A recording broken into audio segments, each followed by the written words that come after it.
Olá, boa noite! No Faixa Nobre Ponto Doc de hoje, a beleza de linhas e traços repletos de conceitos. Você vai conhecer a obra de Paulo César, um artesão, um pintor de azulejos que se descobriu artista. Em suas telas, personagens folclóricas, casarões, azulejos e objetos simples do cotidiano. Para o pintor, a arte transcende o sagrado e é um código de comunicação do artista com o público.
Tem uma coisa assim que a gente, quando vai fazer assim, um restauro mesmo, tecnicamente, dentro do que é considerado mesmo restauro da forma mais correta, quer dizer, tem várias linhas de trabalho, mas é que você faz uma arqueologia dos tempos, né?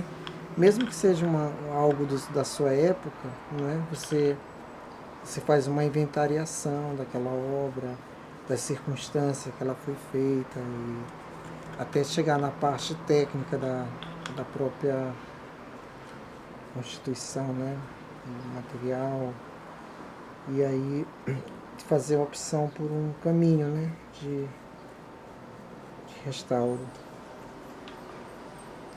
Alguns caminhos são para anular todas as emendas, falhas, outros não, é apenas para reintegrar visualmente o trabalho e mostrar ali a marca do tempo, né? A idade do objeto. Na verdade, isso aqui é mais um conserto do que um restauro, né? Uma coisa que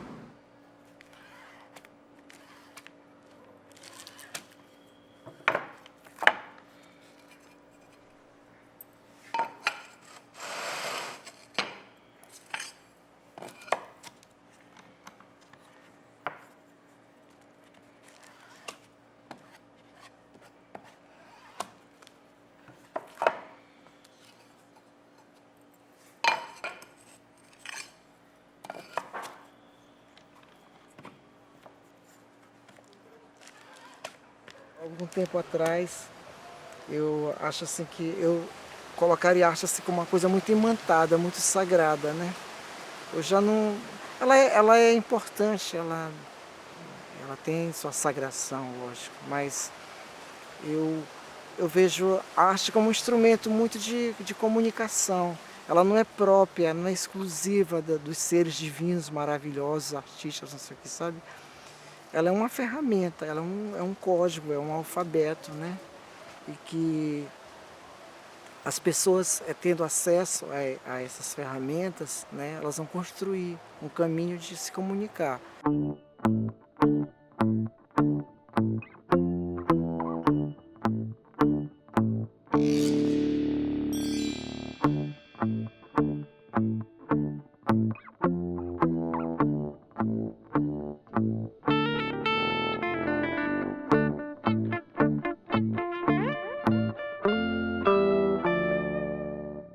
Esse aqui foi um estudo do quadro que foi premiado, né?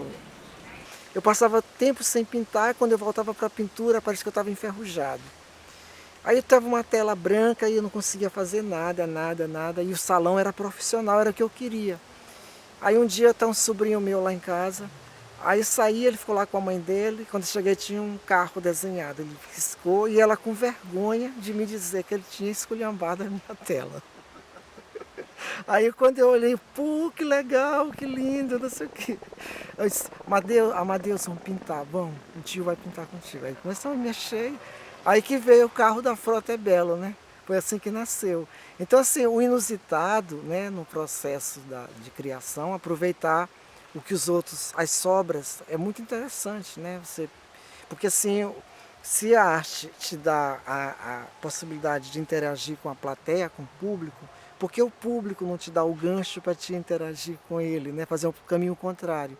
Então eu trabalhei em cima disso, né? Então acho que o processo criativo, voltando à questão do criativo, ele também vai te permitir você ter a humildade de vir pelo outro caminho.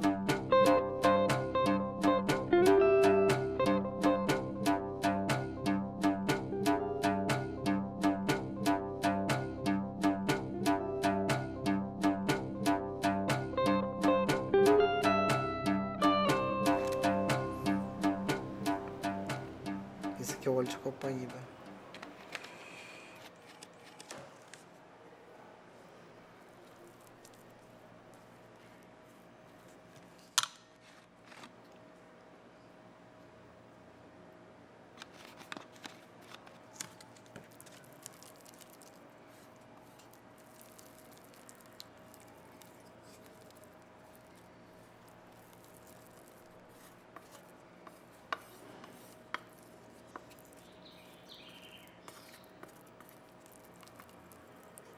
Paulinho sempre me foi inovador, surpreendente, excelente desenhista, de estar naturalmente desenhando, sabe? Eu até acho que Paulinho tem uma coisa assim, que ele pode fazer o desenho naturalista, realista, mas ele é sempre um impressionista.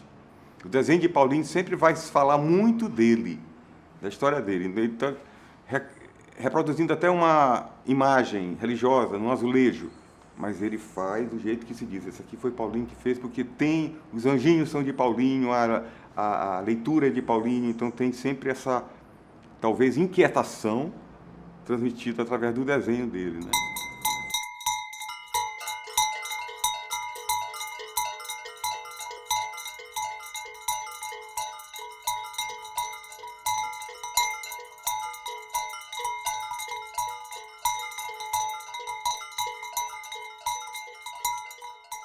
O traço ele começa, o desenho, né, que a princípio seria o esqueleto, né, da construção da obra, no sentido mais convencional possível.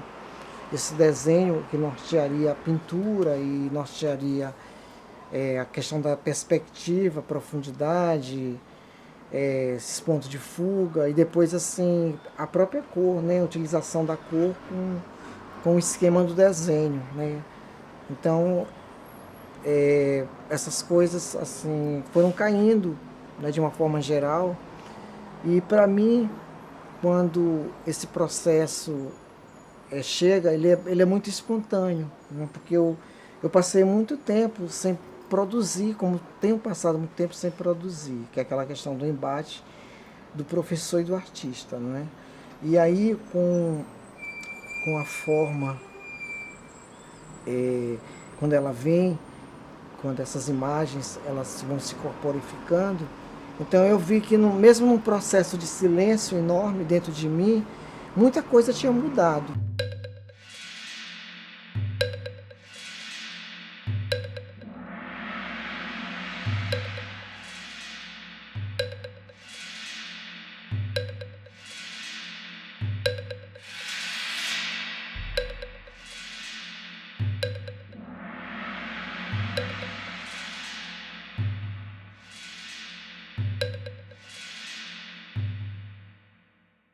Ao invés de desenhar e guardar aquilo, começar pelo desenho, eu já ia direto na fonte, na pintura, observava as cores que eu queria. Já é uma outra fase, né? Porque na realidade o desenho está aqui. Só que o desenho já não era mais feito com um bico de pena, uma esferográfica, mas eu colocava o desenho direto no pincel. Então pegava o pincel mais fino que eu tinha, puxava na cor o desenho e automaticamente já ia inserindo mais cor e modelando as pastas, né, em cima do desenho. Então é uma coisa que acho que a presença do Gershman aqui na oficina que a gente fez com ele, a gente já fazia esse desenho sozinho, né?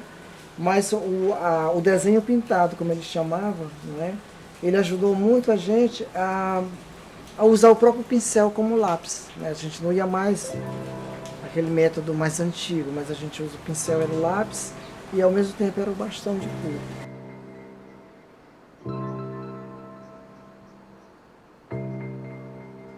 Um legítimo morador do seu lugar, né? Talvez cantando isso através da sua obra. E ele brinca com isso, ele tem traços muito parecidos, aqueles pinceladas circulares, pinceladas nervosas, pinceladas, vamos dizer assim, espontâneas, me lembram Van Gogh. E o colorido, a luz do sol no desenho, na pintura de Paulinho, pode reparar, é São Luís, vibrante. Ele faz a natureza de São Luís vibrante, como ela se propõe, e ele vê.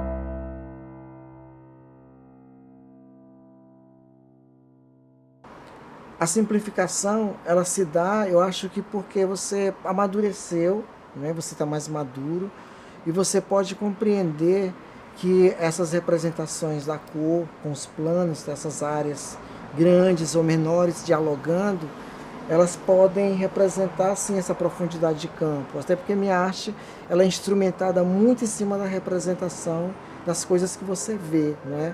Ela tem ali está uma realidade, né, do mundo que você observa, né? O que eu represento é um copo, uma faca, uma taça, um chinelo, um tênis, um caju. Então esses objetos você vê, você identifica tal e qual a representação do mundo natural. Mas a simplificação dessa representação, eu acho que ela ocorre mesmo com esse processo da maturidade. E a gente está vendo assim que essa influência, né, que eu acho que não foi muito consciente, foi bastante assim natural, espontânea, da arte oriental.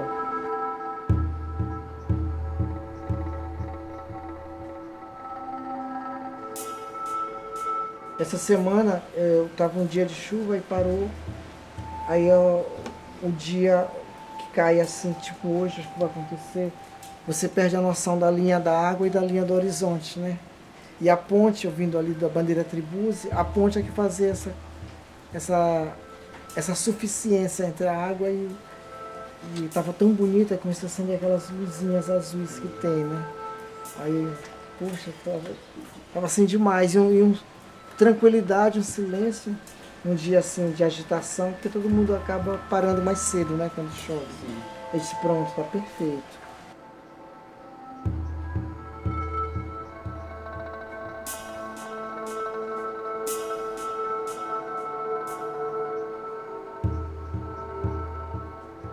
Quando eu risquei a ponte no trabalho do José, na capa do CD do José Chagas, eu não estava pintando a materialidade da ponte, mas eu estava dando ideia, né, de um caminho, de um espaço que você passa de um lado para o outro da cidade através da linha.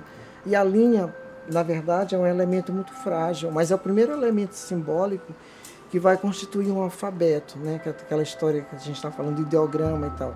Então esse alfabeto, ele, que é um elemento visual importante para constituir áreas de superfície, então você vai representar um objeto, uma garrafa, você vai desenhar o perfil da garrafa, que é esse contorno da garrafa.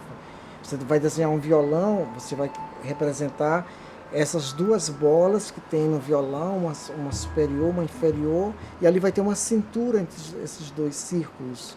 Então, no corpo feminino, você vai ver a mesma coisa, né? Esse diálogo com as representações das áreas externas para criar a materialidade interna do objeto. E quando você simplifica isso, você simplesmente está negando todas essas questões mais densas das matérias, né? E está colocando ali um traço, e quando esse traço, de fato, não é um traço desenhado, ele é uma área de cor, e essa área de cor não pede contorno, ela vem ali pura e simplesmente, né? São áreas com as cores bastante lisas, e elas vão trabalhar justamente essa questão da profundidade que elas vão ter no exercício de que uma cor pode se sobrepor a outra, pela questão do calor ou da frieza que ela tem.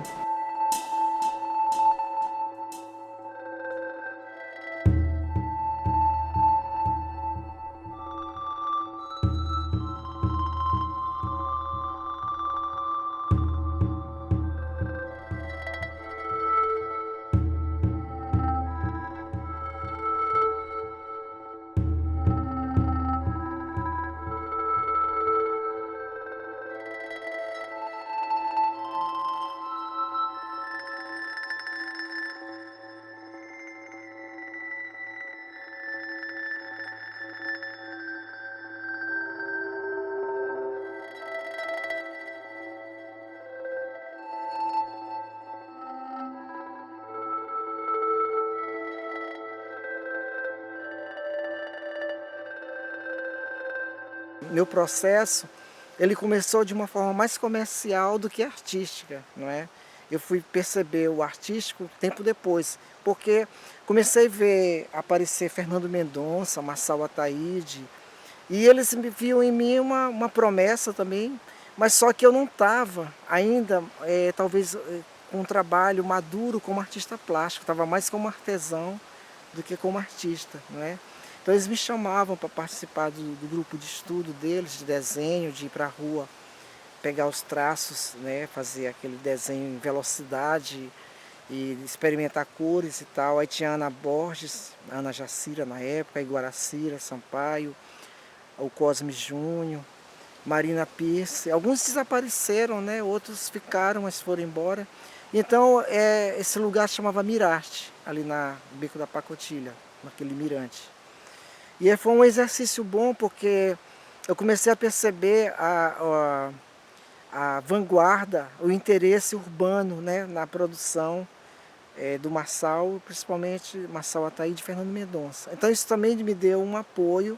E houve um período que eu tinha vergonha até de falar que eu pintava azulejos, porque na minha cabeça ali azulejo era uma digressão, era uma coisa que tinha um peso cultural, histórico, né, de que era uma ferramenta, um suporte de trabalho antiquado, né?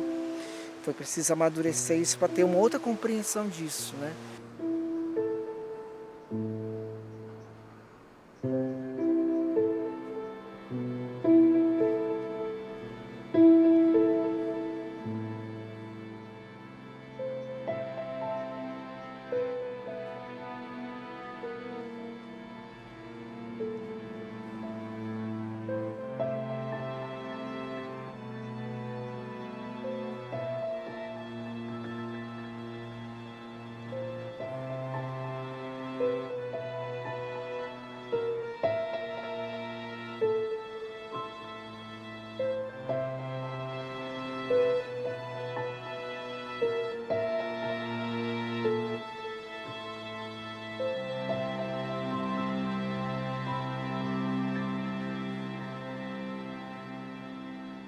Um quadro religioso de Paulinho geralmente me provoca curiosidade. Eu quero saber o que Paulinho quis me dizer com aquele santo daquele jeito, com aquele menino de Jesus daquele jeito.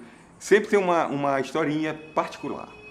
Em cima da história que é religiosa, que é tradicional, ele faz o seu discurso e que não nega essa inquietação, essa irreverência, essa revolta de Paulinho, porque é uma revolta de beleza, de arte. Eu acho que ele conseguiu canalizar essas coisas para a arte, para a beleza. Então, ele sempre está inquieto com algum assunto, então ele vai e faz a maneira dele. Até quando a gente pede, Paulinho, faz um elefante para mim, gigante aí e tal, ele vai fazer a maneira dele. Foi muito concreto, muito forte aquilo ali, porque aquele momento, como outras pessoas estavam fazendo suas releituras de mundo e produzindo a sua arte, né? Então o meu trabalho, ele ficou cresceu muito, eu acho que ele amadureceu naquele momento, ali entre final de 80 e início de 90, né?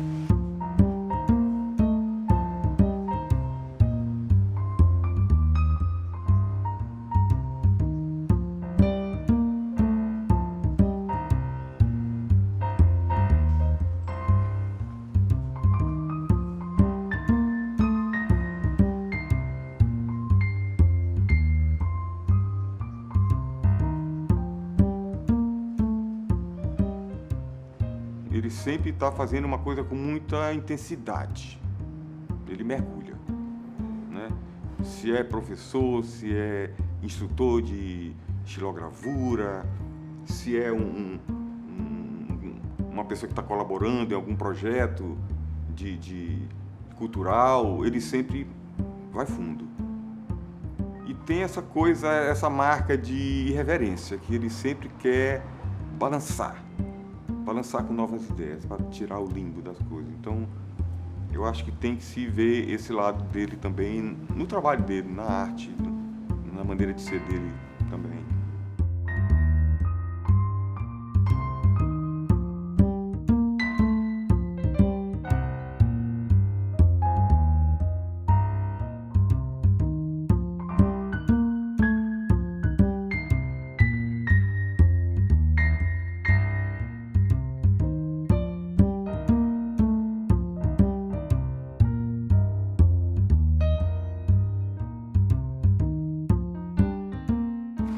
Esse aqui não é da década de 80. Na época eu olhava muito, estava no Rio lá fazendo curso de partilagem. E uma das coisas que eu gostava muito é de ver a publicidade, né? Essa coisa meio cinema, meio outdoor.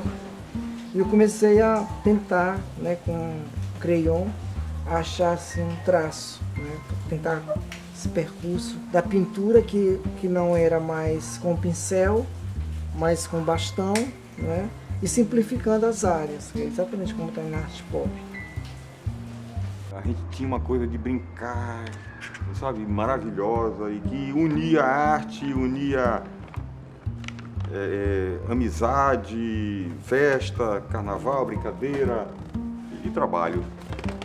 Às vezes a gente fazia num órgão público, como o DAC, ele trabalhava lá, inventava exposições incríveis, como guarda-volume, como uma outra que eu não lembro o nome agora, máscara de carnaval. Paulinho sempre um incentivador de fazer a máscara como é tradicionalmente feita. Nessa exposição ele chamava atenção. E a vanguarda, Paulinho sempre mexia com essa coisa de criar o que nunca ninguém criou, sabe? E eu acho que ele passa muito bem isso para a garotada dele, de alunos hoje em dia. Então Paulinho tem essa coisa de inquietação eterna.